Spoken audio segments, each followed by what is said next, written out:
지난 시작하겠습니다.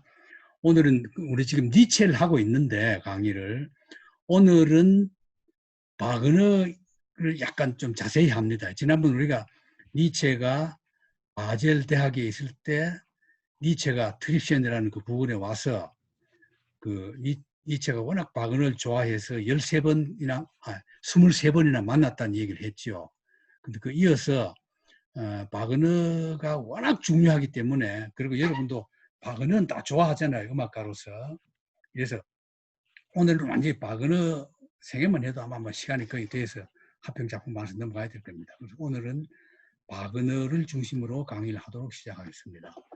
이 바그너는 아주 음악가 중에서 제일 철학적이고 아마 세계 모든 작곡가 중에서 가장 이 사상적인 그 깊이가 있는 그런 음악가죠. 이래서 이제 바그너가 굉장히 흥미있고 많은 화제가 되는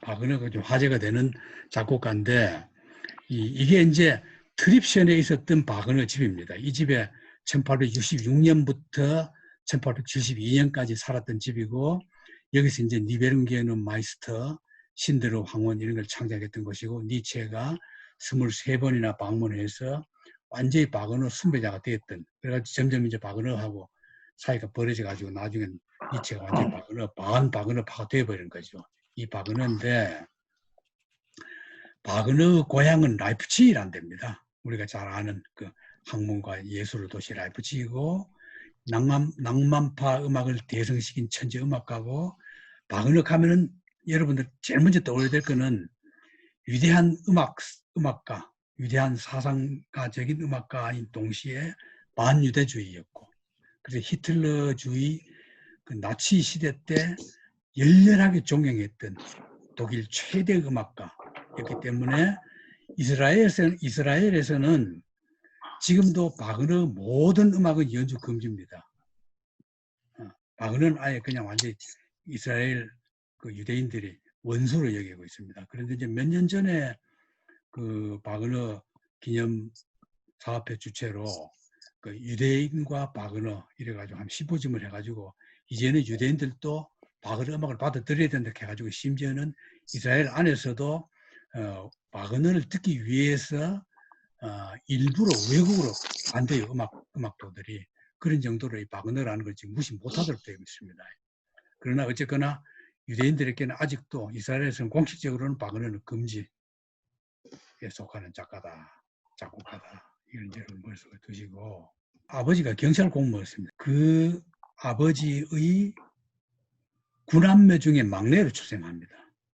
막내니까 그 바그너가 태어나자마자 6개월 만에 아버지가 돌아가신 뒤에 어머니는 바로 배우 가이어와 재혼을 해요. 근데 이거는 이미 아버지가 살아있을 때 어머니가 이 남자 루드비히 가이어와 연애를 한 겁니다. 그래서 일설에 의하면 바그너 생부가 이 경찰 공무원 하던 프리드리히 바그너가 아니고 바로 가이어다는 설이 있고, 여러 가지 재능으로나 활동으로 볼 때는 이게 그냥 내가 볼 때 뭐 그 숨길 수 없는 공공연한 비밀입니다.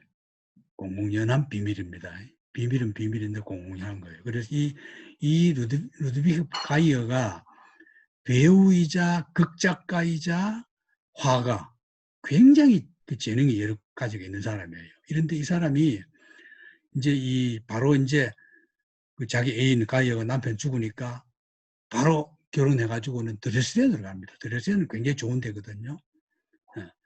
이를 이사를 가가지고 바그너한테 아주 열렬하게 음악 교육을 시켜요.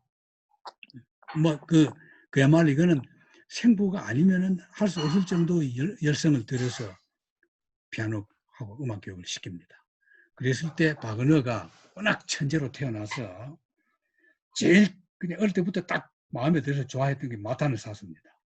여러분들 마타는 사수는 다 좋아하죠. 베버, 폰 베버 마타는 사수. 이 마타는 사수는 마타는 뭐 같아요? 마타는 악마가 만든 총알입니다. 악마가 만든 화살. 마타는 사수입니다. 이 마타는 만든 총알이 이 주인공에게 7발을 줘요. 7발 주면 이걸 어떻게 하냐면은 그 7발 중에 6개는 이렇게 겨누는 것마다 그게 다 맞습니다. 백발백중. 맞는데 한 발은 안 맞아요. 한 발은 뭐가 맞느냐? 이 악마가 자기가 쥐고 싶은 마음대로 사람을 선택해서 가서 맞도록 합니다. 근데 이 마탄 사수 보면 그런 거거든요. 이제 여기 나오는 남자 주인공이 사냥꾼이에요. 사냥꾼인데 사냥꾼은 지금 우리가 치면은 뭐 우리나라 그 조선 말기에 있었던 토지에 나오는 사냥꾼 같은 건 완전 천민이잖아요. 그런데 유럽에서는 사냥꾼이 원래 이 사냥은 그 인류가 원시 시대 때 유목 생활할 때는 모든 사람이 다 사냥꾼이었습니다. 농사 짓듯이. 그러다가 이제 농경 사회로 들어서면서 사냥꾼은 직업이 분리되어 있는데 나중에 사냥꾼은 굉장히 그 대접을 잘 받았다 그래요. 그 유럽에서. 왜냐하면은 고기가 귀하던 시절이었는데 사냥꾼한테 시집 가면은 다 고기를 평생 잘 먹는데요. 그 여러분도 고기 잘 주는 남편 좋아하죠. 그러니까 뭐 인기 있을 수밖에 없죠. 그랬는데도 불구하고 이제 그렇기 때문에 사냥꾼들이 그 기사보다는 못하지만은 어쨌거나 상당한 괜찮은 여자한테 그 장가를 갑니다. 근데 이 마탄 사서에 나오는 이 사냥꾼 주인공도 막스라는 주인공도 이제 그 산림 감독관의 딸을 사랑해가지고 활약하는데 이때 이제 산림 감독관의 딸 정도 되면은 그 이 사수 대회 사냥꾼 사수 대회 같은 데서 1등을 해야만이 그 딸이 눈길 주고 사랑을 해요. 그 둘 다 이제 서로 사랑하는 사이가 돼 있지만은 그런 대회에서 1등 못하면은 결혼식을 안 올려요. 유보해버립니다. 근데 이게 한 농사꾼한테 이게 지거든요.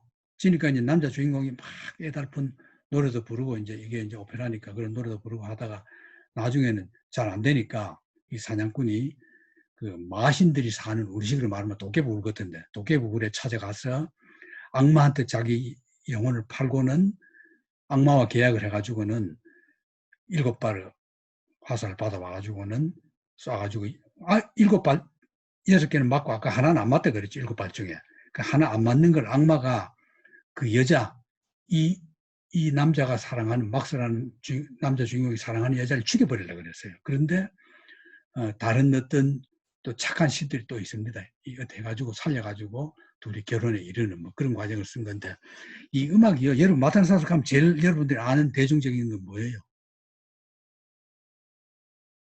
없어요. 와, 참 서운하다. 사냥꾼 합창이죠. 사냥꾼 합창 좋아 안 해요? 네, 말 달리는 거. 그렇죠. 참 좋죠. 음악 그 신나잖아요. 그겁니다. 그래서 이제 그런 걸 좋아하면서 또 이제 한편 셰익스피어도 좋아하고 그럼 이미 자 이걸 여러분 잘 보십시오.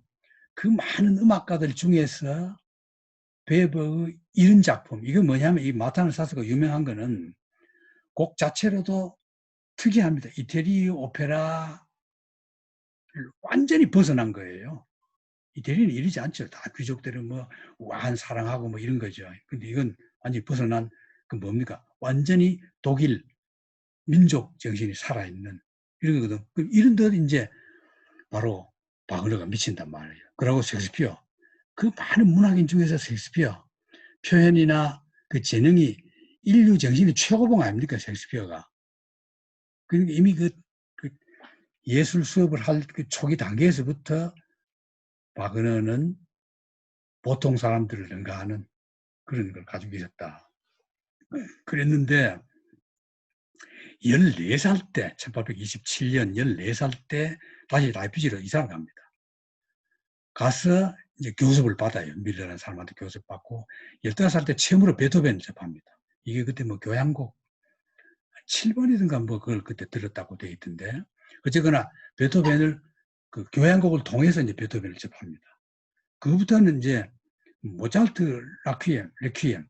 이건 이제 진혼곡이잖아요. 진혼곡. 진혼곡은 이제 몇 가지 있죠. 유명한 진혼곡이 있는데, 모차르트 진혼곡 이거는, 여러분, 모차르트는 영화를 통해서도 그 생애를 잘 알지요.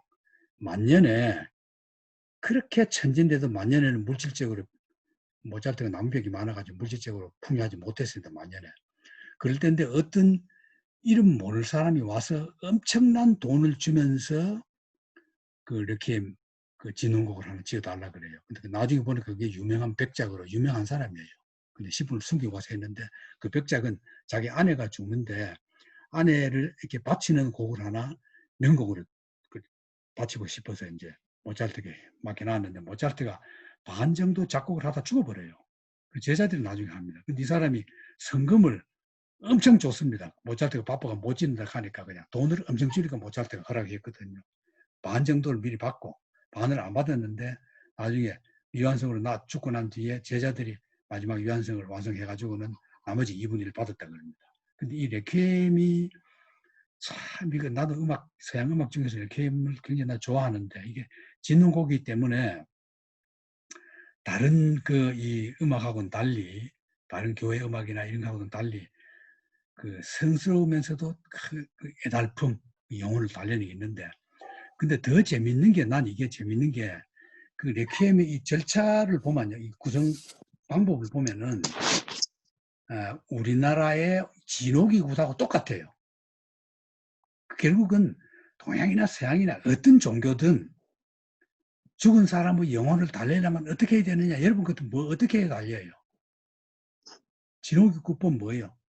제일 처음에 여러분 굿판 봤어요. 굿판 굿이 굉장히 중요하거든요. 여러분들 사실 굿 같은 것 좀 연구를 해야 돼요. 굿판 가사 자세히 들어보면 그 가사가 명문입니다. 그럼 여러분 제사 지낼 때 어떻게 합니까? 제일 먼저 한 잔, 술 한 잔 부어가지고 그걸 이렇게 돌리고는 제상에 안 올리고 쇠죽 그릇에 부어버립니다. 그게 뭐냐면 청소하는 겁니다. 이제 조상신이 오는데 사자의 영혼이 오는데 거기에 이 코로나 같은 게 붙으면 안 되니까 코로나는 압니다. 그때는 코로나가 없었으니까 어쨌든 그런 잡균은 옛날부터 있었던 그런 잡균이 못 붙게끔 균을 죽이는 작용, 소독 작용을 하는 거예요. 그러니까 얼마나 과학적입니까?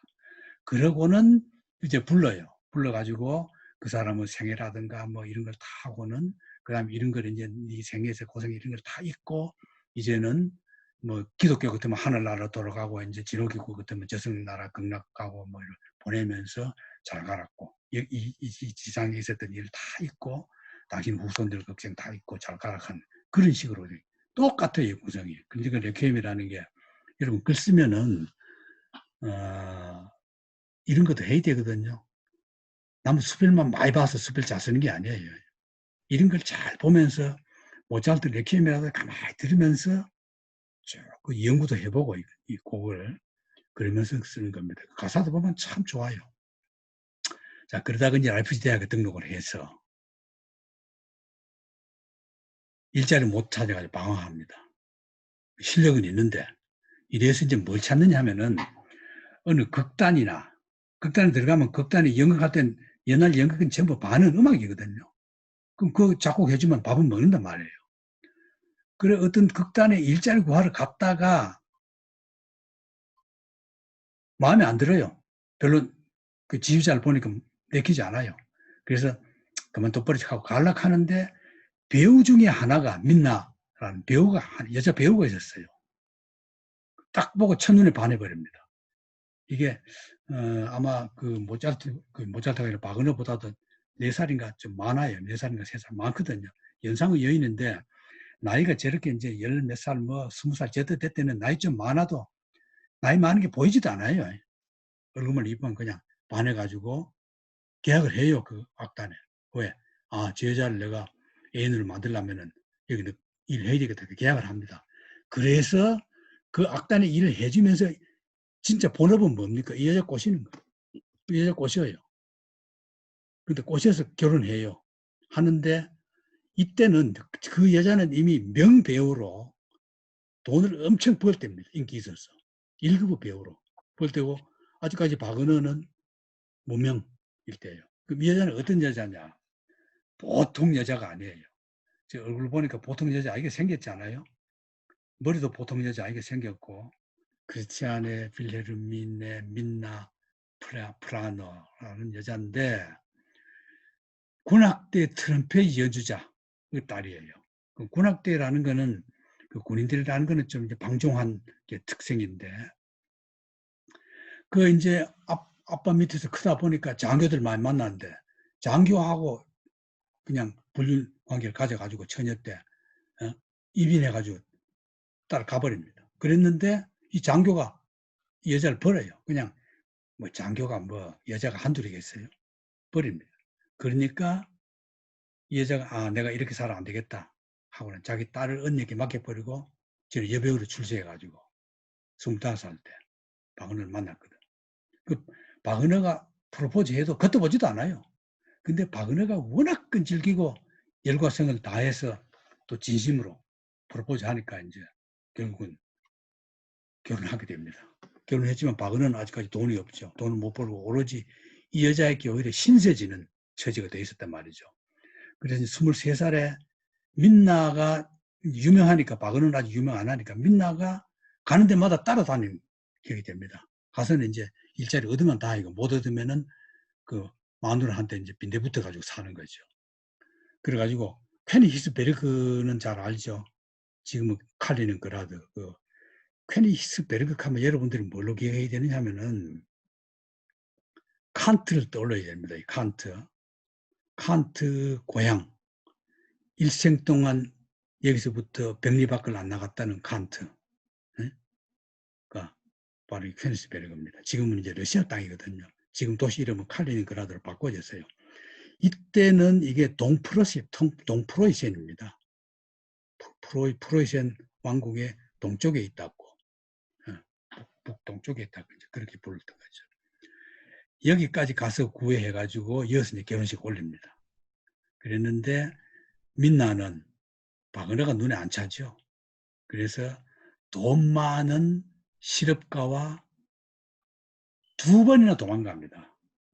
살다가 그냥 몰래 보따리 사서 도망갔다가 박은호는 도망갔다고 가만히 있지 않아요. 어떻게든지 찾아요.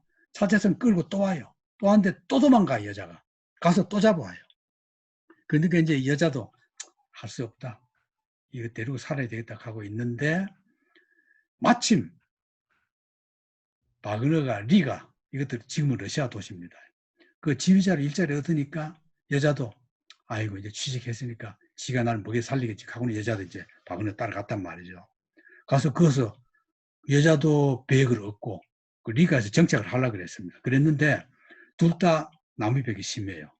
이러니까 막 빚을 져가지고 뭐 도저히 리가에서 둘이 버는 돈으로는 살 수 없을 정도가 되니까 빚 때문에 도망을 갑니다. 채권자를 피해서.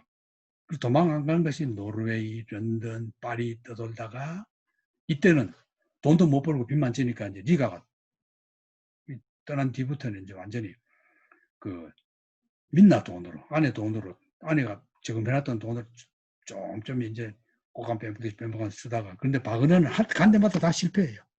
안 돼. 이랬을 때 파리에서 27세 때 파리에서 리스트를 처음 만납니다. 그 리스트는 여러분들 리스트 음악 참 좋죠. 리스트를 어느 정도 좋아합니까? 리스트 하면 뭘 떠올려야 돼요? 교양시. 그러고 뭐 리스트는 내가 볼 때 리스트는 인간성도 괜찮고 참 사람이 좋았던 것 같아요. 다 이 당시 모든 사람들이 다 리스트 신절집니다. 그 출생지는 헝가리지만 그냥 파리에 와서 계속 생활해가지고 파리에서 여러 음악가를 만나고 그랬는데 리스트가 도움을 준 사람이 예를 들면 쇼팽 같은 거. 쇼팽하고 리스트하고는 완전히 단짝이거든요. 둘이가 얼마나 단짝 정도냐면은 쇼팽이 아마 1살인가 더 많아요. 리스트보다. 그런데도 불구하고 이 이명환 선생이 왜 자꾸 못 들어오나 왜 이래.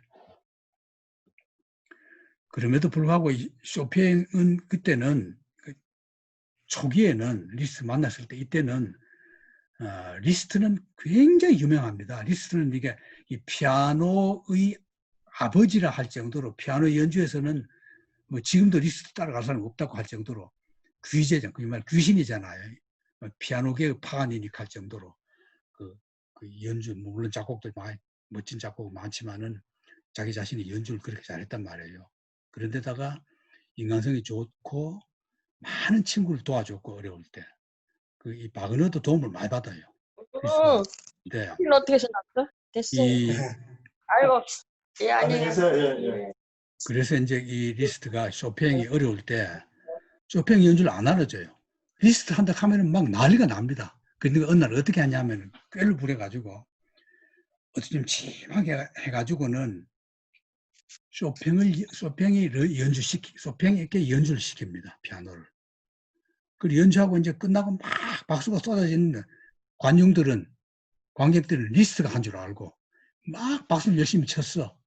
그리고 불을 딱 켜니까 리스트가 아니거든. 그리고 나와가지고 여러분 날 줄 알았을 텐데 이게 쇼팽이다. 그 계기로 쇼팽이 이제 이락 파리에서 이제 돋보리가 됐고 유명해졌다 그럽니다. 물론 나중에는 이제 쇼팽이 뭐 리스트와 사이좋으려고 하고 유명해. 둘 사람 관계는 얼마나 밀접하냐면은 나중에는 쇼팽이 자기 아파트 열쇠를 막 빌려줄 정도고 리스트가 그 유명한 여류 작가 조르주 상트, 쇼팽 애인이 된 조르주 상트 리스트가 소개해주고 이제 리스트는 그 조르주 상트 애인은 아닙니다. 그 쇼팽을 좋아해가지고 쇼팽을 제일 좋아했죠. 조르주 상트가. 그런 사이인데 나중에는 좀 사이가 미묘하게 틀어지기도 했지만은 이런 정도로 아주 보통 규제가 아니거든. 그랬는데 이 얘기를 내가 자세히 한 이유가 있어요. 이 리스트의 딸을 나중에 바그너가 유혹을 해요. 유부녀가 된 딸을. 그렇기 때문에 리스트라는 사람을 내가 자세히 일부러 소개를 한 겁니다. 음악계의 이 에피소드 이런 것도 누가 전문 스필가가 나와가지고 음악 살롱 같은 그런 형식의 스필 쓰면은 베스트셀러 됩니다. 우리나라에 그런 책이 몇 개 있지만은 음악 살롱을 다룰 만한 그런 스필가는 없어요.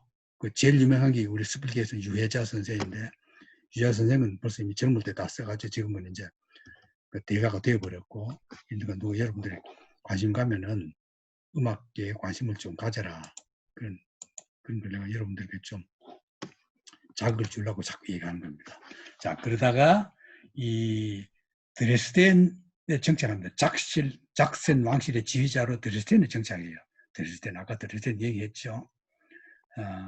독일의 피렌체라는 별명이 있는 도시가 드레스덴입니다. 굉장히 경치도 좋고 여러 유적지도 많고 문화적이고 굉장히 그 아름다운 도시 하나가 이제 드레스덴인데 여기 안착할 무렵에는 여기 이 시대 드레스덴 시대 때 이 작곡가 바그너가 철학 공부를 제일 많이 한 사람, 정치학 공부를 제일 많이 한 사람이 바그너입니다. 음악가 중에서. 물론 베토벤도 많이 했지만. 포이에르바흐 누굽니까? 헤겔 좌파의 우두머리. 헤겔 좌파 우두머리죠. 그래가지고 포이에르바흐가 헤겔 좌파에서 그 기독교 비판이 있죠. 유명한 기독교 본질이라는 글을 씁니다. 그게 바로 포이에르바흐 아닙니까? 신이 사람을 만든 게 아니라 인간이 종교를 만들었다. 신이 만들었다. 그 유명한 말한 게 바로 포이에르바흐 아닙니까? 포이에르바흐를 연구해요. 그 다음에는 바쿠닌은 누굽니까? 러시아의 무정부주의자, 아나키스트. 그럼 그 숱한 학자나 철학자를 두고 하필이면 저런 사람하고 친하다는 그 자체가 이미 굉장히 문제죠. 이 두 사람 특징이 뭡니까? 완전히 철학이든 모든 학문을 사회 문제와 연관시켜서 연구하는 인물. 이게 이제 하거든. 자, 그러니까 저절로 바그너도 정치의식이 굉장히 앞섰고 이 사람들 영향을 받아가지고 그래서 1849년 5월에 이때 독일이 여러 나라로 나눠졌거든요. 작센 공국이거든. 작센 왕국이라면 별도 영주 국가잖아요. 그럼 작센에 이제 혁명이 일어나요. 이러니까 바그너기에 가담해요. 그냥 예술가들이 가담하면 보통 그냥 약간은 좀 최전방이 아닌 한 2선이나 3선 물러서서 가담하는데 바그너는 앞장서서 군중 연설할 정도로 적극적입니다.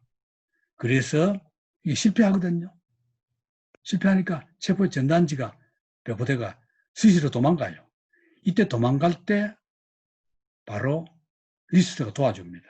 왜? 큰 돈도 없거든. 지금 바그너에게는 큰 돈도 없어요. 피신장 같은 거 다 해가지고 도와주는 리스트가 도와준단 말이죠. 그래서 이 지명수배가 12년 동안 계속됩니다. 우리가 지난번에 하인회도 누구야? 오래전에 했던 그 실러도 영역할 때 도망가가지고 오랫동안 지명수배 받았다 그랬죠. 그 바그너도 똑같아요. 12년 동안 망명다니고 1862년대에야 그 작센 영주가 오케이 사면해줘가지고 추방 해제됩니다. 그만큼 고생을 많이 했거든요. 이러니까 참 고생이 많이 하죠. 자, 이런 처지에서 이제 이게 드레스덴입니다. 얼마나 드레스덴이 유서 깊은 독일의 피렌체라는 도시를 별명을 들 만큼 아름다운 도시를 보여준 겁니다. 자, 이제 그러면은 이 바그너가 참여했던 3월 혁명이라는 게 뭐냐? 이걸 이제 여러분들이 좀 알면은 바그너를 이해하는 데 훨씬 더 도움이 될 거예요. 자, 프랑스 2월 혁명 언제입니까? 1848년 2월이죠. 2월에 일어났다고. 2월 하루 만에 일어난 것이 아니라 한 22일부터 그냥 계속 일어나가지고 일어나서 그냥 정부가 붕괴되어 버린 그걸 이제 프랑스 2월 혁명이라 그러거든요.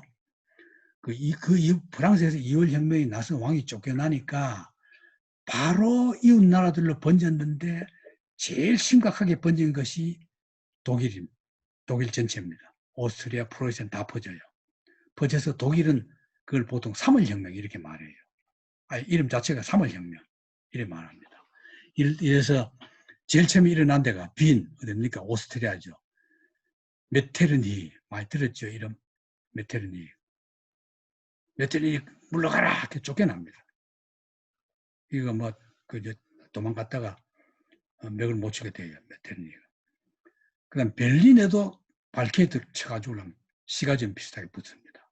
그러니까 전 독일 그 연방 국가들이 다 한 30여 개 연방 국가들이 전부 혁명의 열기 속에 휩싸여 버립니다. 이러니까 제일 큰 도시였던 프랑크푸르트에서 국민의회를 지금식으로 말하면 시민혁명이죠. 시민운동이 일어나가지고 국민의회, 국회입니다. 국회를 정부 주도로 한 게 아니라 그 시민혁명 주도로 국민의회 선거를 해버립니다. 해가지고 국민의회가 만들어져요. 이래 되니까 나중에 이제 그 혁명이 나중에 군인들이 해가지고 혁명 진압해가지고 다 도로 복귀하거든요. 왕들이 다 복귀합니다. 탄압하거든. 그게 이제 빨간 3번 혁명을 탄압합니다.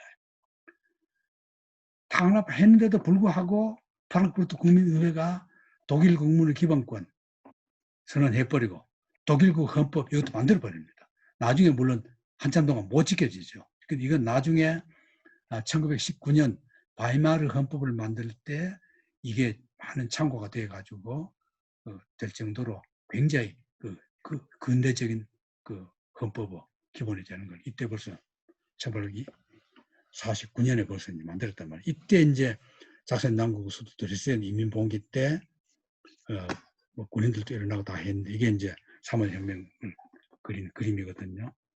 온갖 그냥 시민들이 다 참여해서 이제 우리나라 마치 그때 2월 시민 항기라든가 그런 거 비슷하죠. 자, 이런데 이때 바그너는 이미 1848년부터 조국연맹이라는 시민단체입니다.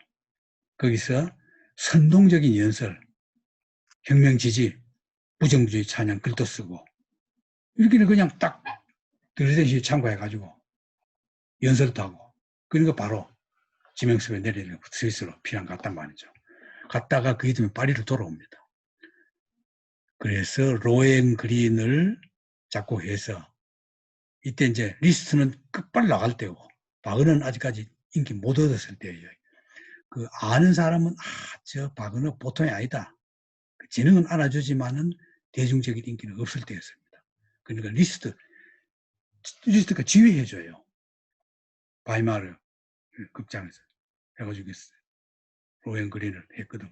로엔그린 같은 건 여러분 다 듣기는 어려워요. 바그너는 뭐 음악이 워낙 길어가지고 나중에 우리 바그너 음악 다 나오는데 88하고 나오는데 바그너에서 제일 대표 유명한 곡이 이제 88이라는 거예요. 88. 그 88을 아들이 로엔그린이에요. 그러면 이제 이게 뭐냐면 옛날 원타그 기사, 영국 웨일즈 지역에 있는 원타그 기사, 거기에 참여했던 원타그 기사에서 불거져 나온 것이 이제 88과 로엔그린 이래 나가거든요. 이게 이제 독일, 게르만족이 볼 때는 그야말로 자기들 그 민족혼의 원천, 이걸 건드렸다. 뭐 이렇게 보는 거죠. 이게 나간 겁니다. 자, 어쨌든 이래 됐어요. 이래 되어서 바그너 로엔그린을 공연했고, 이제 바그너 드디어 이제 불륜이 됩니다. 바그너가 이제 그때까지 자기가 계속 자기를 먹여 살려줬던 마누라, 같이 못 살겠다는 각오를 해요. 헤어져야 되겠다. 이건 이제 부추긴 건 뭐냐? 어느 정도 자기 작품이 공연되고 하니까 이 도와주겠다는 사람도 생기고 자꾸 뭔가 생겨나요. 그러니까 바그너도 약간 바람이 들어가지고 그 유부녀들을 만나니까 좀 마음이 동해가지고 연애를 하게 됩니다.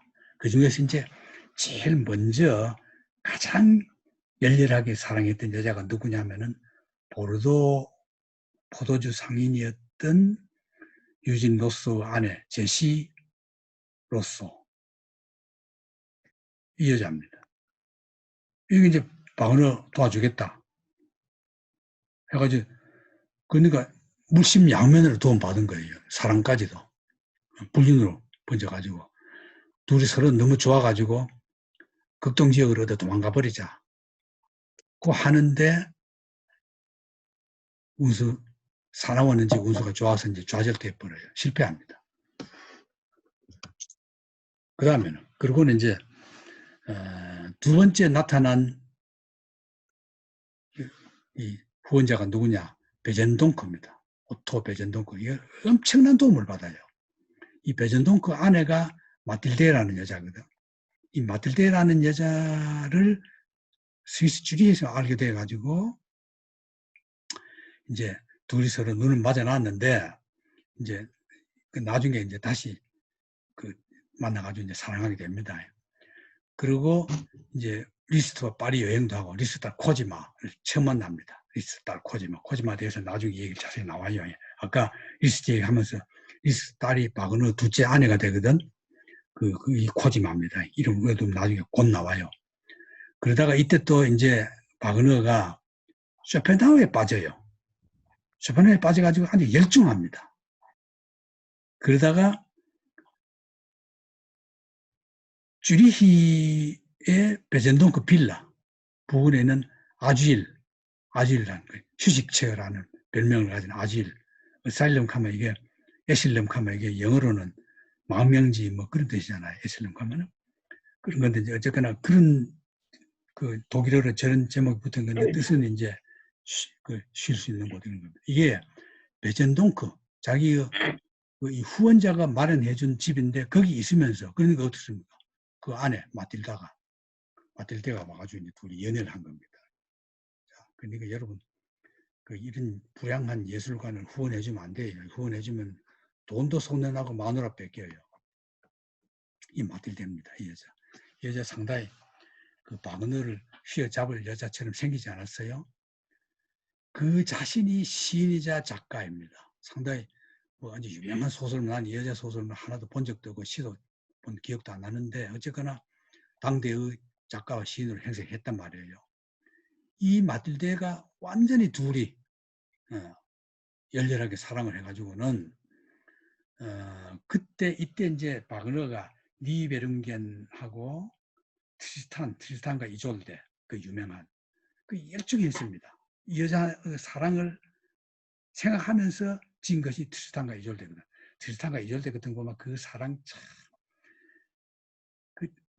아마 어떤 열렬한 사랑의 인간이 낳은 열렬한 사랑 중에서 가장 극치의 하나가 원형을 이루는 게 트리스탄과 이졸데 아닙니까? 아무리 어떤 그 왕권으로, 왕의 힘으로도 그걸 막을 수 없는, 그게 트리스탄과 이졸데 아닙니까? 사랑하는 걸. 그게 이제 그 사랑은 마약을 먹어서 그렇다 한데, 사랑은 마약이라는 게 실제로 없잖아요. 없는데 그건 뭐 쉽게 말하면은 사랑은 하나님도 못 말린다. 그걸 보여준 게 트리스탄과 이졸데거든요. 윤리고 나발이고 뭐 없어요. 그 앞에서는. 그런데 이런 걸 이 여자와 이제 연애한 동안에 쓰다가 이걸 중단시켜 놓고 그 자기 필생의 사업을 중단시켜 놓고는 베젠동크 자기 애인 오곡 가사는 애인 마틸데가 쓰고 시인이니까 여러 시인이 쓰고 작곡은 자기가 합니다. 이게 참 이 바그너 그 온갖 그 웅희한 오페라에서 아주 드물게 그야말로 가곡 노래 부르는 거거든요. 1, 2, 3, 4, 5 저겁니다. 1번 The Angel, Stand Still, 트리스탄과 이졸데의 In the Greenhouse, 그 다음 4번 슬픔, 5번 꿈, 이 해가지고 이걸 이제 작사는 자기 애인이 하고 곡은 자기가 붙이니까 유명한 곡입니다. 이건 여러분 나중에 시간이 나면은 그 유튜브 들어가서 들어보시고 이런데 바그너가 마틸다에게 쓴 편지가 믿나 마누라한테 들켜가지고 고발 마누라도 이제 알거든요. 아, 이 남자가 이미 가슴 속에 나는 없다. 알고 화가 날 거 아닙니까? 화가 나니까 뭐 펄펄 뛰죠. 그러다가 이제 이 편지가 딱 발각되니까 그냥 고발해버립니다. 이게 아주 추악한 비화가 되어버립니다. 그러니까 이제 아무리 이 집권자가 봐주려고 해도 봐줄 수 없도록 돼요. 그래서 이게 떠납니다. 탄호이제를 그 명곡을 공연했는데도 실패하고 그래서 빨리 떠나가지고 딴 데 갔다가 또 마틸다에게 보낸 편지가 또 발각돼요. 나중에 별거합니다.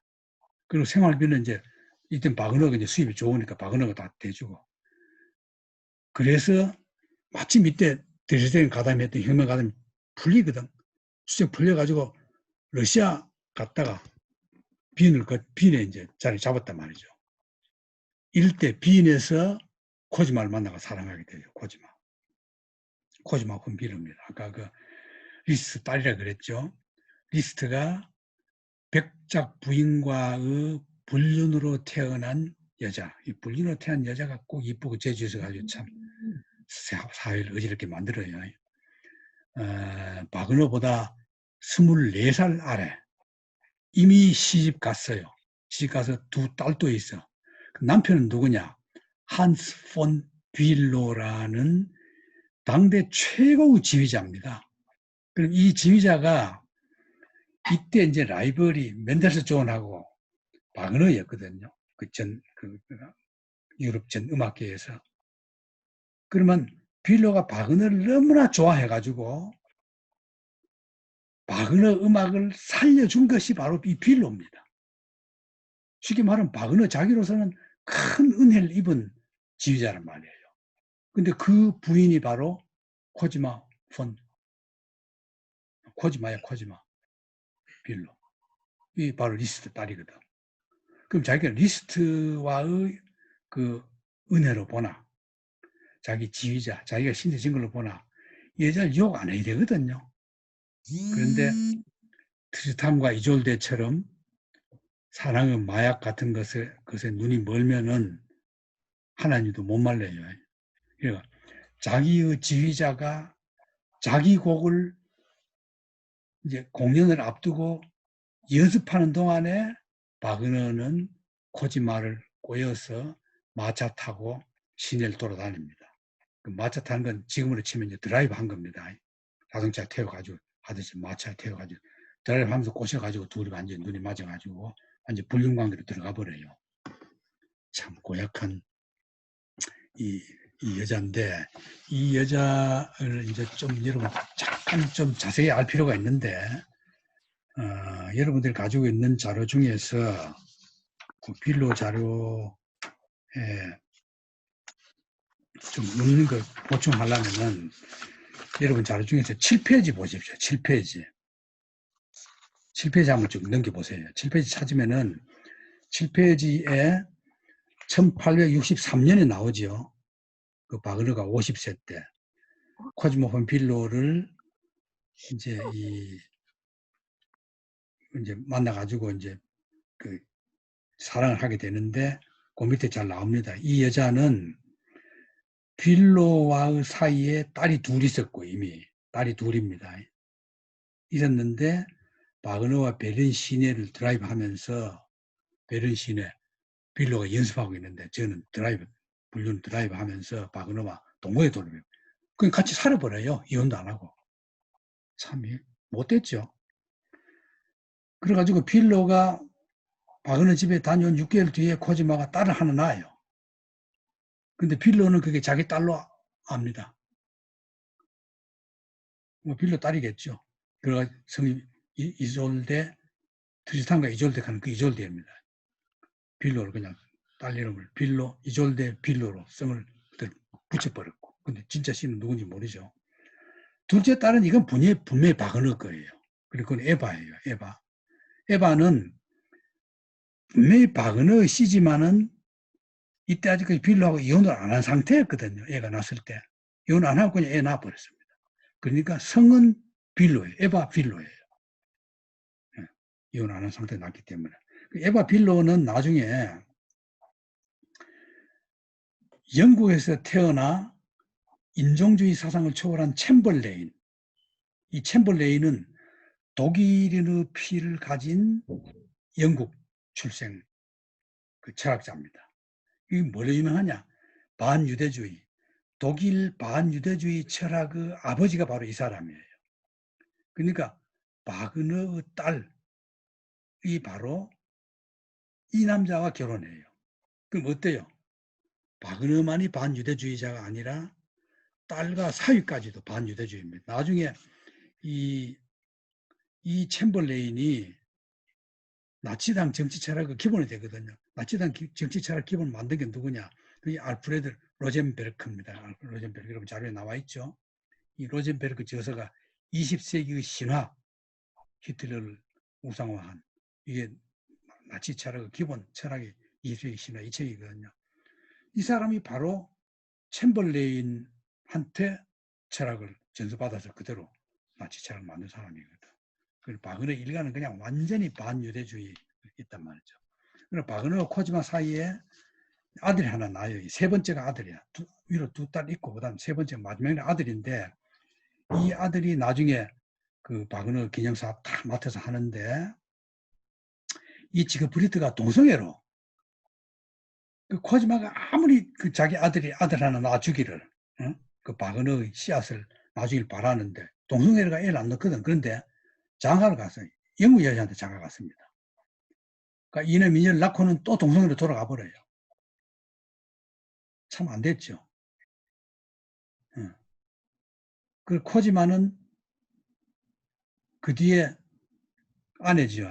그 바그너 두 번째 아내 민나하고는 이제 이혼해버리고 코지마가 이제 정식 아내가 돼가지고 두 번째 아내인데 코지마가 그 바그너 취업까지 다 봐주고 바그너 죽은 뒤에 바그너 기념사업을 다 이 여자가 다 하고 모든 그 이 철학 같은 거는 이 여자가 다 이제 바그너를 유명하게 만들어주는 게 된단 말이죠. 자, 그걸 염두에 두시고 이제 여기 코지마 가면 바이로이드 페스티벌 요거 나중에 나와요. 바이로이드 축제를 조직하고 하는 이 여자가 전부 다 해줍니다. 그래서 이제 바이에른 1864년 바이에른의 루드비 2세가 왕위에 올라서 바그너를 민현에 초청해가지고 빚도 다 갚아주고 완전히 우대해서 막 바그너를 위해서는 막 못할 게 없습니다. 뭐든지 다 만들어줘요.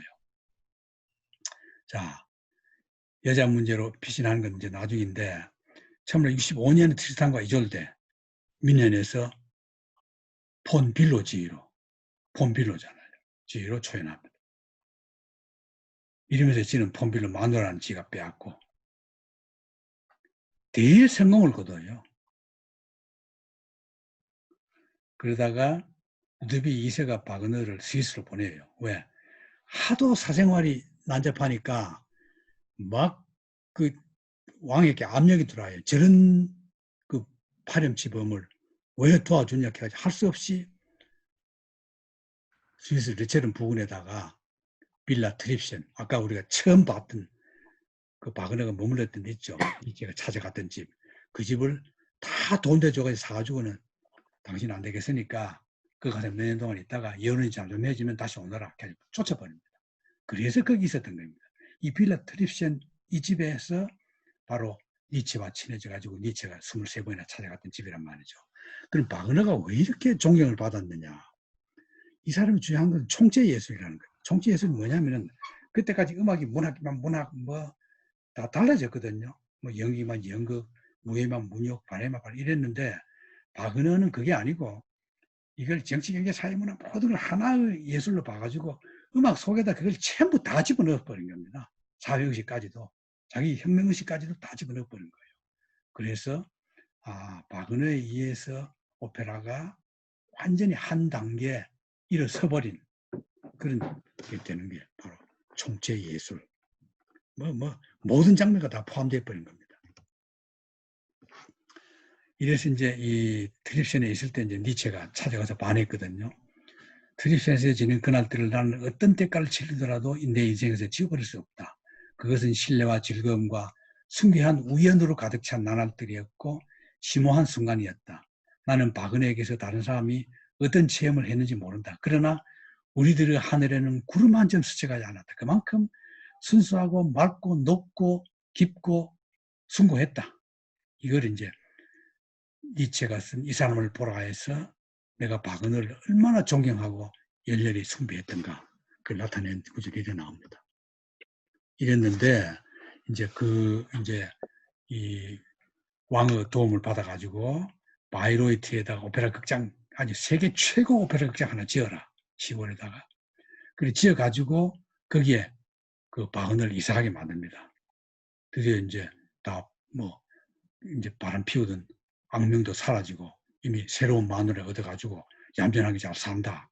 그래서 이제 잠잠해 옛날에 그 불륜의 그 풍문은 다 사라지고 조용히해서 이제 이사해가지고 이러면서 이제 트립션을 떠나버린 거죠. 그리고 1876년에 그 세계 최대의 오페라 하우스 여기서 이제 축제를 벌입니다. 이 축제가 이게 이제 이 집이거든요. 바이로이드 축제거든.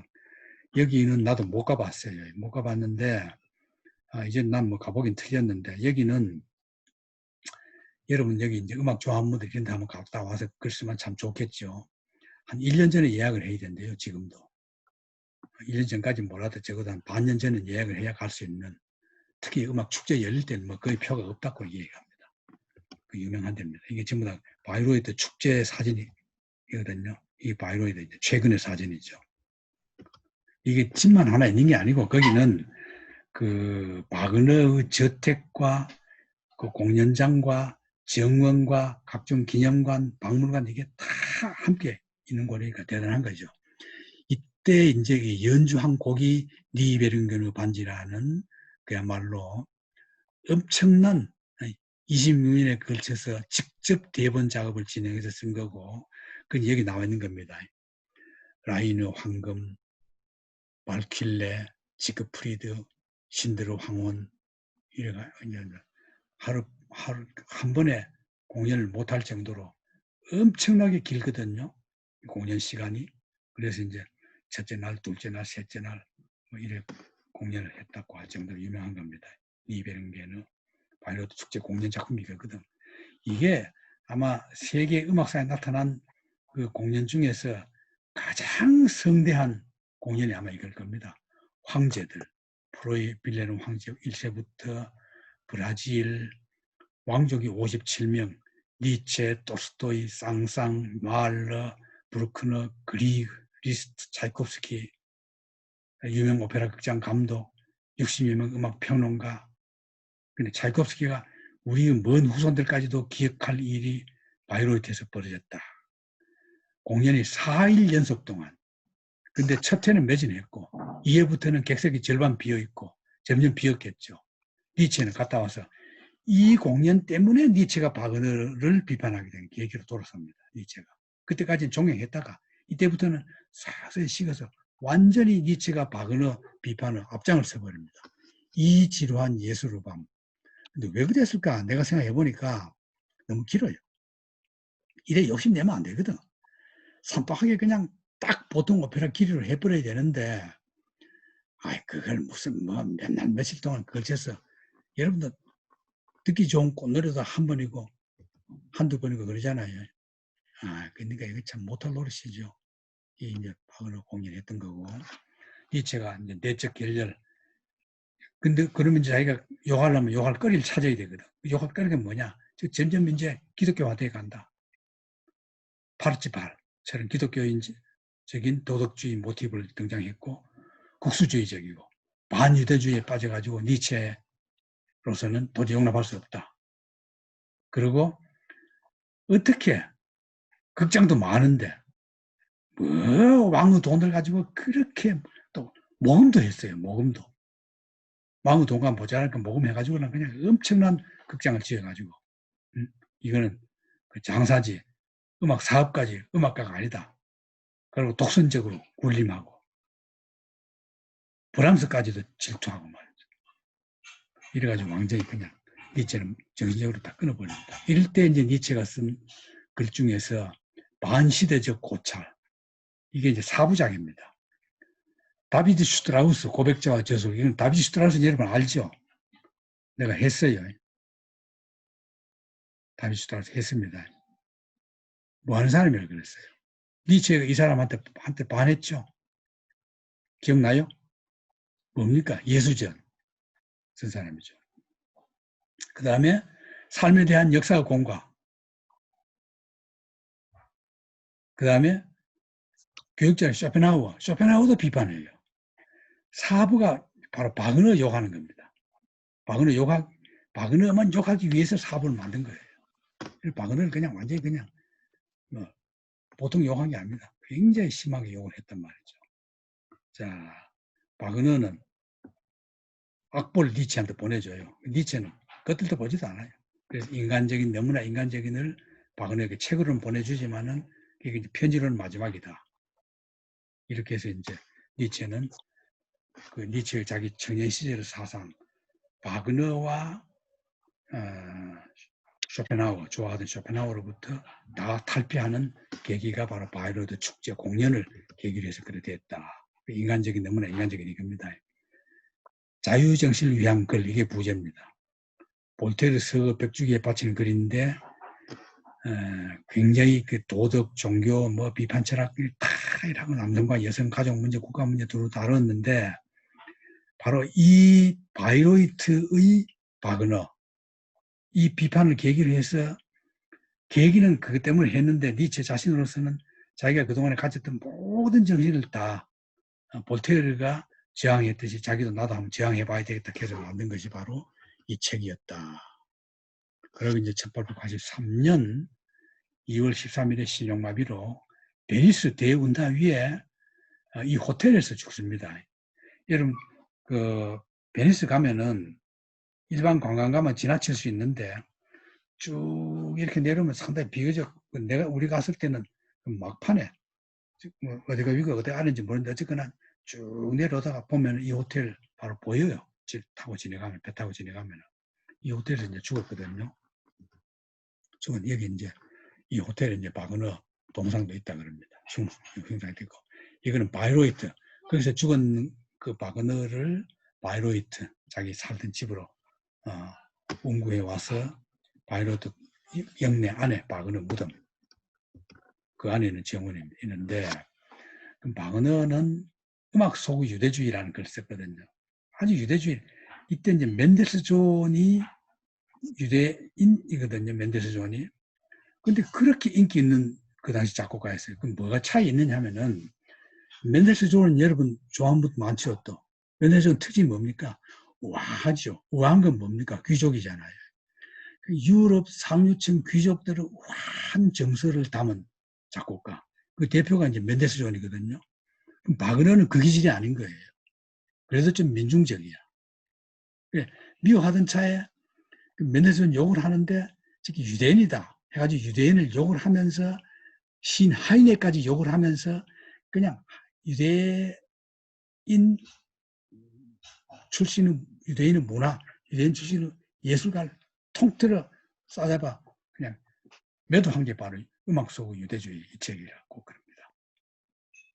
독일이란 무엇이고 지금 독일적인 정신을 찾아내는 거고, 작품에는 뭐 방황하는 네덜란드인 탄호이저, 트리산과 이졸데, 로엥그린, 니베르겐의 반지 있는데, 나치는 니른베르크 집회에서 마이스터 징거 서곡을 연주했고, 개별스는 88을 상영 금지시켰다. 이거 왜냐하면 내가 보기에는 기독교를 너무 우상화해서 그런 것 같아요. 내가 정확히 조사는 안 해봤는데, 당대 문학인들에게 대단합니다. 더블리치 오든 영국 시인, 모더니즘 시인 아닙니까? 아마도 모든 사람들 가운데 가장 위대한 천재는 바그너일 거다.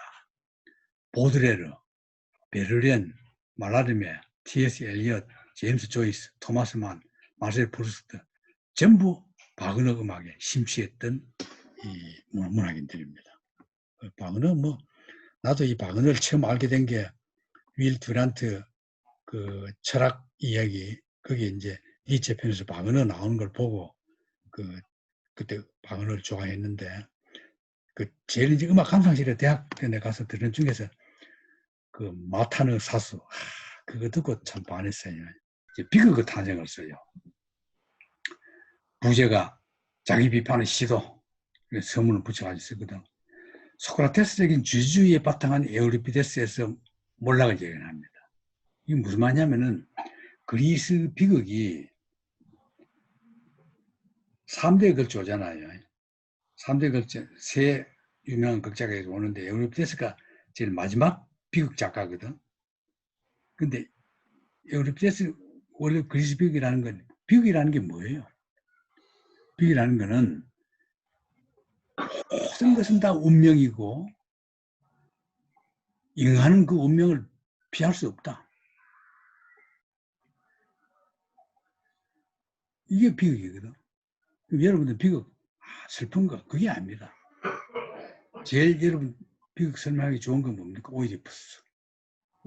오이디푸스가 뭡니까? 자기 어머니하고 결혼해서 사남매를 낳잖아요. 세상에 그런 죄가 어디 있어요? 그러면 오이디푸스가 그걸 안 하려고 그 왕가에서 버림받잖아요. 버림받아서 남은 나라에 가서 길러졌는데도 나중에 자기 아버지 죽이고 어머니하고 산다는 예언을 했거든 이미. 근데 가가지고 어머니하고 결혼해가지고 아버지는 지가 죽여놓고 그 어머니하고 산 거야. 사남매를 낳았잖아요.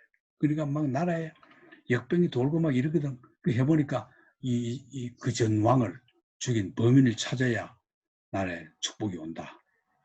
지금 해보니까 자기거든. 그래서 자기가 오이디푸스가 자기 눈을 부러뜨려가지고 자기 눈을 찔러가지고 두 눈을 다 멀게 했잖아요. 그보다 더 큰 속죄는 없습니다. 세계 문학사에서 가장 절급박한 인간의 속죄 오이디푸스예요. 눈으로. 여러분 나는 하나도 못 찌르겠어. 아파가지고. 이걸 하나 찌르고 또 찌르가지고 눈 다 멀었잖아요. 그래가지고 자기 딸한테 엘란트라, 엘렉트라 딸 손을 잡고, 엘렉트라가 이제 그리스 비극의 심청이거든. 신봉상 하듯이 자기 아버지를 끌고 방랑하잖아요. 방랑하는데 나중에는 이제 참여를 했기 때문에 축복을 받아요. 오이디푸스가 가는 나라마다 축복을 받거든. 그게 이제 한 건데, 운명은 피할 수 없다. 그런 건데, 이 에우리피데스에 오면은 훨씬 더 현실적으로 이 비극을 다룹니다. 이런 피할 수 없다 보다도 인간 세계 자체에서 비극을 막 만들어내는 거야. 그러니까 이제 니체가 볼 때는 그리스 비극은 이 3대 극작가로 끝났다. 그러면은 정말로 비극을 만들려면 어떻게 해야 되느냐. 바그너 음악 철학, 바그너 예술 철학에서 우리 시대의 새로운 비극을 만들어내야 된다. 이게 시계를 딱 하면 요지는 그거예요. 이 비극이거든. 막 아까 내가 뭐라 그랬어요. 책 하나 낼 때마다 친구 떨어져 나간다 그랬죠. 말도 안 되는 소리 딱 하고 뭐 쉽게 말하면 바그너를 완전히 빵 띄워준 책입니다. 비극의 탄생이. 바그너를 띄워주기 위해서 쓴 책이 비극의 탄생이에요. 응? 딱 알겠죠? 근데 1871년 독일이 보벌 전쟁에서 이긴 뒤에 1월 달에 벨사유에서 독일 제국 선언을 했지 않습니까? 그 뒤에 독일군들이 파리를 포위하고 있는 동안에 파리革命 참가자들이 막 궁전도 불지르고 막 난리 났습니다. 그런 걸 보고 니체는 반사회주의자고 반혁명론자니까 충격을 받아요. 근데 아무 자기 힘도 없어. 그럼 이 비극의 탄생을 쓴 배경에는 뭐가 있느냐? 이 두 논문을 쓰고 합친 게 비극의 탄생입니다. 첫째는 그리스 음악극, 두 번째는 소크라테스의 비극. 이거거든. 여러분 참고자로 8쪽을 보십시오. 8쪽 빨리 넘겨보십시오.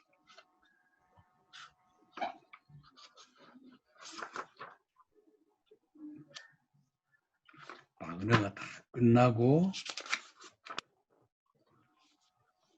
니체로 넘어와서 밑에 5번 비극 탄생 찾았죠. 그거 보면 그 비극 탄생의 두 번째 패러그래프, 당시 독일 낭만주의에서의 그리스 비극과는 종교적 공동체에 기반하에 미학적으로나 정치적으로 세련된 고도 이상주의를 추구하는 것이다. 이런 비극을 사잡은 시대에 이를 부활시킬 수 있는 것은 바그너뿐이다. 이게 이제 이 책의 기본이라고 그랬죠. 이제 이 무슨 말인지 알겠습니까? 그 앞에 문장 잘 보십시오. 비극, 그리스 비극 자체를 이때 독일에서는 비극을 어떻게 봤냐면은 독일 낭만주의에서는 그리스하고 다릅니다. 그 비극을 통해서 독일 민족의 정서를 살려서 독일 민족이 막 번창하고 애국심 만들어주는 거. 이걸 오히려 비극으로 좋아했어요. 근데 그래 안 돼. 그래 만들려면 어떻게 해야 되느냐. 바그너 음악에서 새로운 비극 만들어야 된다. 그 얘기입니다. 그럼 이제 그 밑에 다시 보십시오.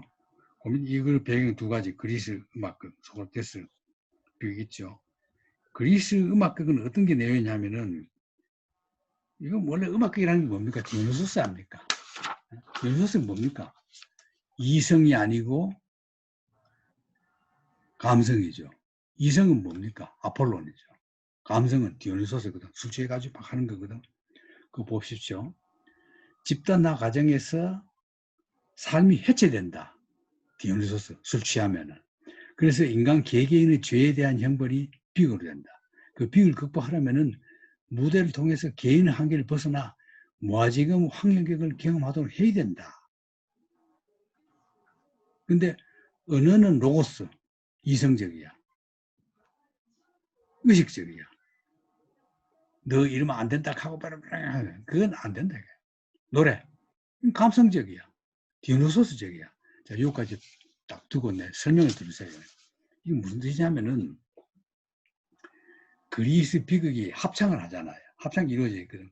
근데 그냥 배우들이 대사로 하거나 뭐 이래 하고 행동하고 그걸로는 관객들이 감격을 안 받는 거예요. 합창을 하니까 그 음악에 취해가지고 하고 막 하는 거거든요. 여러분도 보면 어때요? 영화 같은 거 보면은, 연극 보면은 음악이 나오죠. 그 음악이 합창으로 된 거거든요. 개인이 독창하면 그렇게 감동 안 받았다. 합창을 한다. 그게 이제 그리스 음악입니다. 개념은 이제 대충 감이 오죠. 그리고 그 밑에 이제 그 소크라테스 음악도 나옵니다. 그 소크라테스 비극은 뭐냐? 소크라테스는 그 당시 그리스 비극이 못마땅한 거야. 소크라테스는. 그러니까 저걸 저래 가지고는 안 되는데 그러거든. 그럼 소크라테스는 그 음악을 무너뜨리기 위해서 수사학을 가르쳐 가지고 변론을 가르쳤단 말이에요. 소크라테스는 뭡니까? 노래해가지고 사람들 감동시킨 게 아니거든. 논리로, 로고스, 이성적으로 했거든. 그러니까 니체는 이건 안 된다. 감성적으로 해야 된다. 그래야 사람은 감동한다. 그게 그겁니다. 이걸 해가지고 그 밑에 보십시오. 계속 따라서 아폴론적인 조형예술, 논리, 이성, 형식 분명한 하고 확고하고 어둡지 않는 꿈이다. 디오니소스는 그 위에 보십시오. 음악과 춤, 충동, 해체, 열광, 황홀. 그럼 그 위에 설명하고 합치면은 술 취해가지고 막 노래하듯이 춤추고 막 광란을 잔치를 열었을 때 어떻게 됩니까? 우리가 완전히 어떤 그 자기 속에 고민이나 이런 게 막 해결된 것처럼 보이잖아요. 그게 지금 나중에 이제 20세기 와서는 바흐진 같은 사람들이 말하는 게 바로 그겁니다. 그럼 광란의 세계에 들어가는 거. 그게 이제 돼가지고 이제 고민도 잊어버리고 그런 상태를 만들어주는 거. 그게 비극의 개념이라. 그게 카타르시스 되는 거다. 그래서 주장하는 거거든. 그럼 그 밑에 이제 설명이 쭉 나오지 않습니까? 니체가. 이 설명이 굉장히 중요합니다. 근데 지금 이제 시간이 너무 없어가지고 내가 이 설명을 간단히 줄이면은 니체는 이때 이미 사회주의 나오는 거 다 반대야. 혁명도 반대. 다수 행복. 아니 뭐 내 혼자 행복하면 되지. 다수 행복을 내가 왜 생각하느냐. 예를 들면 그런 식이에요. 전부 다 반대야. 그게 니체라는 거. 자, 그거까지 알고 우선에 지금 너무 시간이 뺏겨가지고 바그너가 이제 드리펜 있다가 떠나가지고 한 거 있죠. 그건 이제 참고자료 8쪽부터 9쪽 밑에 보십시오. 4부작 아까 얘기했죠. 반시대적 고찰이 1, 2, 3, 4부 있다는 거. 그 내용은 여기 있습니다. 있으니까 이걸 읽어보시고 그대로 그냥 여러분들이 그 책을 이해하면 됩니다. 그 다음 그 밑에 내려가면은 바이오드 극장. 그것도 이때 이제 얼마나 이게 그 바그너가 성공적으로 했느냐고 그걸 이제 보여주는 겁니다. 자, 넘어가고 그 다음에 이제 또 넘어갑니다. 자료 지금 너무 길어가지고 반시대적 고찰, 니체의 누이동생 엘리자베스 이게 따로 있다가 시집도 안 가고 오빠가 와서 같이 살아요. 같이 부부처럼 여행도 하고 처음엔 아주 좋았습니다. 나중에는 이제 점점 니체하고 원수가 돼요. 니체 건강이 약해가지고 요양 중에 한 여자 만나가지고 롱펠로우 더 높게 그걸 읽고 자신의 인생관을 발견했다는 여자를 만나가지고 프로포즈 했다가 딱지 맞아요. 아, 이게 처음 만난 여자한테 그래가지고 딱지 맞지. 바이로드 축제 갔다가 바이로드 축제는 그거 이제 설명한데 나왔고 이제 니체는 어떻게 보느냐 바그너를 저 이제 완전히 예수 무릎에 꿇었다. 니체는 신 앞에 안 꿇어. 예수 무릎에 꿇었다. 그래 이제 대가당을 돌아서버렸다 이렇게 본 겁니다. 사실 바그너는 전혀 대가당은 아니야. 자, 이게 완전히 8지8. 이걸 그냥, 기독교 모티브를 강조했다. 이래가지고 딱 끊어버립니다. 이때 이제 심리학자 파울레와 친구가 되고, 바젤 대학 병가를 얻어요. 이랬을 때 말비다라는 여자를 만납니다. 이 여자는 그 당시 여성운동의 선구자고 대단한 여자입니다.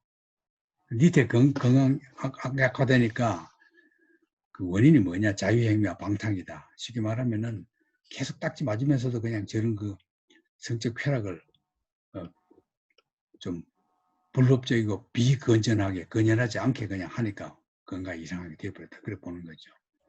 근데 이제 결혼에 적극적으로 관심 가지는데 아무도 안 해줘. 아무도 그냥 안 봐줘. 이럴 때인데 이제 너무나 인간적인 게 나왔단 말이에요. 막 온갖 게 다 나오는데 여러분 참고자료 11쪽에 보면은 11쪽 참고자료 보십시오. 6번 너무나 인간적인 나오죠. 이걸요 내가 굉장히 자세히 해놨거든요. 이걸 쭉 보시면 되는데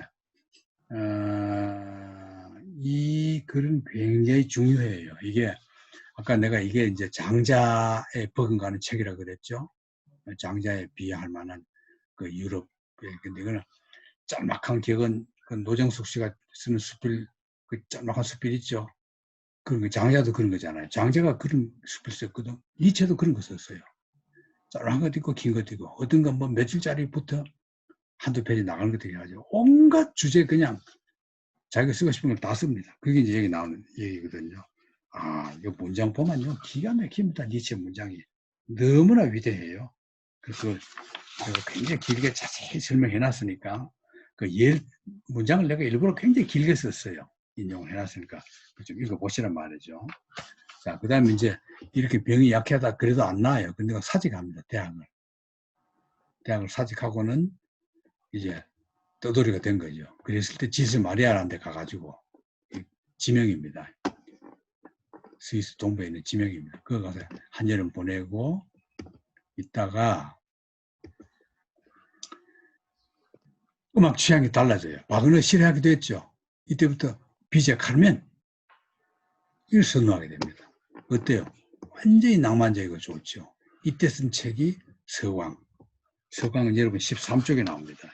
13쪽 진리에 보면은 그 인간의 행동이 지금까지는 자기가 쇼펜하우어의 영향을 받아가지고 의지다. 그랬더니 니체는 그게 아니다. 쾌락이다. 쾌락을 위해서 모든 걸 다 하는 거다. 심지어 신앙까지도 자기 쾌락을 얻기 위해서 신앙을 가진 거다. 이런 식으로 그냥 동기를 끌어보면 이제 이 서광이란 됩니다. 여기 보면 여기 자세히 설명 내가 다 해놨으니까 여기 뭐 연급 회기도 나오고 다 나와요. 그걸 보시고 그럼 즐거운 학문 그것도 같이 다 나와요.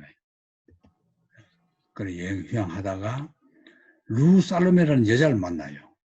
이 여자 때문에 이제 니체가 완전히 미치거든요. 난 이 여자 때문에 미쳤다고 봅니다. 지금부터 루 살로메인데 루 살로메를 자세히 할 얘기는 없고 참고 목록을 내가 여러분들에게 다 소개했으니까 그 목록을 보시고 좀 더 깊이 알려는 분들은 그걸 보시고 어쨌거나 페테르부르크에 장군의 딸로 태어나서 어렸을 때부터 굉장히 혁명적인 여자였습니다. 이 사람이 러시아 혁명 지지파였어요. 루살렘에 어렸을 때는. 그러다가 남자들이 이 여자를 보기만 보면은 다 반해버려요. 그래서 어머니가 여기 둬서는 안 되겠다 싶어서 유럽으로 데리고 와버립니다. 주리로 데리고 와버려요. 이게 루살렘이거든. 목사들도 보기만 보면 그냥 가정 다 있으면서도 이 여자 보면 반해가지고 프로포즈하고 합니다. 루는 자기가 존경하는 목사지만은 사랑은 다르다. 안 받아줘요. 결국 주리대학 와요. 오니까 여기서 좋은 선생을 만나요. 이 좋은 선생이 이 사람입니다. 이 사람은 그야말로 그 당시 최고 그 운동권, 민주화 인사. 종이증 받았다가 탈옥해서 영국 망명했다가 독일에 안 잡혀가는 스위스로 가가지고 중립국 스위스로 가가지고 있었던 겁니다. 킹켈이 루살렘의 시를 보고 반해버렸던 거예요. 여기 14쪽에 있습니다. 14쪽 진리에 보면은 신비에 가득 찬 생이여 나는 당신을 사랑합니다. 이시 보니까 반하죠. 자기 어린 제자가 이런 시를 쓰니까. 그런데 이 루살로메를 아까 나왔던 말비다 있죠. 여성운동가, 여권론자. 말비다가 니체에게 소개해준단 말입니다. 이게 말비다거든. 그 당시 페미니즘의 최고 선구자입니다. 대단한 그야말로 말발도 센 여자예요. 그 니체 병들었다는 소리 듣고는 이 여자를 소개해줘요. 소개해줘가지고 이 루가 이 재밌는 얘기가 있습니다. 니체 친구 레하고 니체하고 둘 다 루살렘을 사랑해요. 근데 둘 다 딱지 맞아. 그러니까 이 루살렘가 남자를 놓치기도 싫고 하나 잡기도 싫고 그러니까 같이 살자. 셋이 동거생활을 합니다. 동거생활을 하면서 찍은 사진이 이게 유명한 사진입니다. 참 니체가 저런 짓 했다고 하면 누가 알겠어요. 니체가 아이디어를 낸 거예요. 우리 남자 둘이 앞에 말처럼 마차를 끌 테니까 여자 루살렘에는 뒤에서 말채 쪽을 들고 이렇게 막 때리듯이 해라. 참 수치스럽죠. 나중에 자라투스트라에서 니체가 그래 말합니다. 여자를 만나려면 회초리 맞으러 각오해라. 자기가 같이 살 때 그 얘기에서 나온 얘기입니다. 니체가 이 여자한테 프로포즈 했다가 프로포즈를 3번인가 4번 해요. 다 딱지 맞아. 그 청혼 거절로 완전 니체는 절망에 빠집니다. 루살렘에는 니체의 프로포즈를 받고 출세해버립니다. 이 여자는. 그러면 이제 이 누이 동생이 있었죠. 엘리자베트가. 비밀을 허락했는데 이 누이 동생이 엄마한테 일러버려요. 그러니까 엄마가 막 그런 여자 결혼하면 안 된다 해가지고 그냥 식구들하고 완전 원수가 돼버려요. 원수가 됐는데 루살로메는 나중에 니체에게는 완전히 그냥 딱지를 만들어 놓고는 그 레하고는 동거생활 들어가요. 동거생활한테도 섹스는 안 해요. 못해. 그 놓고는 니체가 자기에게 보낸 편지를 루살로메 책으로 내버립니다. 이래가지고 일학 베스트셀러가 돼요. 니체의 연애편지. 그거거든. 니체는 실현당하고 창피당하고 또 자기를 버린 여자 유명하게 만들어주고 돈도 벌게 해주고 지는 손도 한번 못 잡아보고 참 안 됐죠. 그러니까 막 가족들하고도 다 원수되고 이건 이제 니체 여동생의 남편입니다. 완전히 그야말로 나치주의자. 그때 나치라는 말은 없었지만은 자로 나중에 자살해버려요. 이게 파울레거든. 유대인 부잣집 애입니다. 이 루스하고 같은 집에 살면서도 결국은 육체관계는 안 하는 이 남자하고 동거를 하면서 이 루는 나가서 마음대로 다른 여자하고 다른 남자하고 바람 피우는 거예요. 참 이상한 여자죠. 그러다가 신을 에워싼 투쟁, 거의 무신론에 가까운 소설 씁니다. 더 유명해져요. 그러니까 막 그 당대의 지식인들 중에서 좀 여자 좋아하는 사람들은 전부 루에게 프로포즈 합니다. 그러니까 파울레는 도저히 못 말리는데 나중에는 안드레아스 만나가지고는 결혼해버려요. 이 파울레는 나가가지고 자살해버립니다. 비극적으로 자살해버립니다. 이게 루살로메하고 결혼합니다. 결혼을 어떻게 하느냐? 칼 들고 협박해요. 너 안 해주면 내 죽겠다 하니까 루가 아이고 그 칼로 찔러가 치료하는 것보다는 결혼하는 게 나겠다. 결혼해놓고는 또 육체관계 안 해요. 하도 안 하니까 나중에는 이 남편이 안드레아스가 가정부하고 둘이 사생활 둘이나 낳아요. 루가 허가해주고 그래 나는 몸 안 줄 테니까 너 둘이 하려면 해라. 그래도 루는 몸을 안 줘요. 나중에 이 사람도 죽어요. 다 죽습니다. 루는 마음대로 놀아나는 거예요. 나중에 딴 남자하고 또 결혼합니다. 진짜 결혼해가지고 임신도 해요. 유일하게 임신한 남자. 근데 결혼하려고 하니까 이 집에서 반대해요. 이 남자 어머니 집에서. 그 나쁜 여자하고 결혼하냐. 결국 루가 유산해버렸어요. 36살 때 22살짜리 릴케와 결혼해가지고 릴케가 완전히 빠지지 않아요. 그래서 릴케가 원래가 르네 릴케거든요. 르네 릴케인데 그 발음이 안 좋다. 르네를 라이너로 고쳐라. 독일식으로. 그래가지고 이름까지 바꿉니다. 라이너 릴케, 라이너 마리아 릴케, 라이너를 바꾼 게 루가 말해서 바꾼 겁니다. 근데 이것도 살로메가 버리거든. 러시아 여행까지 2번이나 같이 갔다 왔는데 이 릴케. 근데 결국 버리거든. 릴케가 루에게 준 시 15쪽 보십시오. 쭉 밑에 중간 밑에 내려가면 1급 적은 글자 나오죠. 이거 너무 유명한 시입니다. 여러분 이런 시 보면은 사랑을 해야 되지 않나? 이런 시 보고도 마음이 안 움직이는 게 바로 루살로메예요. 딱 과감하게. 루는 다 자기가 남자를 버립니다. 그 남자는 루와 육체관계를 안 가져도 평생 못 잊어요. 이렇게도 마찬가지야. 평생을 못 잊어합니다. 심한 명시가 나와요. 나중에 타우스크, 이 전직 판사거든. 아이도 있어. 근데 배심하니까 자살해버려요. 그래서 이제 이 전직 판사가 하는 말이 승화된 일처다부. 여자는 다만 자기 자신으로 돌아가기 위해서 필요한 존재다. 그러니까 남자를 위해서 내가 존재하는 것이 아니라 내 자신을 찾기 위한 삶이 내 여자다. 그리고 여성 해방은 선구자죠. 나중에 프로이트도 하고 둘이서 연애하거든요. 여기가 제일 깨끗하고 말이 없었어요. 프로이트는 딱 일정한 간격을 두고 있기 때문에 뭐 파탄도 안 오고 루그 자신도 굉장히 좋아했어요. 그 지가 루그가 직접 프로이트 강의 듣고 정신분석을 공부하기도 해요. 그런 식으로 아주 좋았단 말이죠. 17년 동안 프로이트 딸까지도 안나까지도 루그 살로메를 존경하고 다 사이가 좋았습니다. 년에 남편도 죽고 지 혼자 살아남았을 때 1930년이 되면은 나치가 일어나잖아요. 나치가 일어나니까 공포심에 매달립니다. 그 결국 죽어요. 아주 외롭게 죽어요.